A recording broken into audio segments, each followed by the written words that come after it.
Human gas exchange system or human respiratory system consists of nose, then pharynx, trachea, bronchus, bronchioles, which ends into the alveoli in the lungs.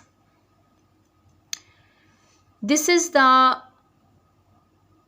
nasal cavity. Above the oral cavity, here it is the nasal cavity.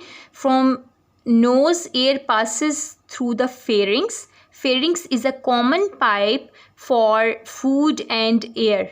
Then here comes glottis.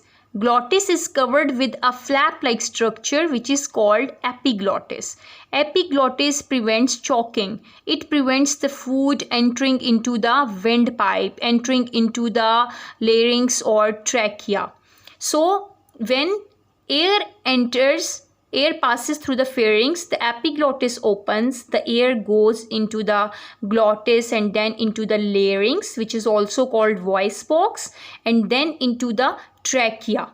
Trachea is also called windpipe, and it consists of C-shaped cartilages which are used, which helps to keep the windpipe open. They prevent the collapsing of the windpipe when air is not there in the windpipe. When the trachea divided into two branches, these branches enter into the lungs, and now these branches are called bronchi. Singular is bronchus and plural is bronchi. When trachea is divided into two branches, now these branches are called bronchi or bronchus. And further, these bronchi are divided into many numerous branches which are called bronchioles.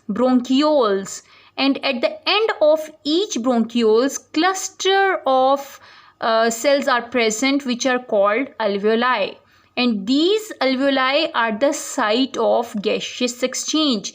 These are the sites where actually gaseous exchange occur, where the diffusion of oxygen into the red blood cell and diffusion of carbon dioxide from the blood cells into the alveoli occur. So we can say that alveoli are the site of gaseous exchange.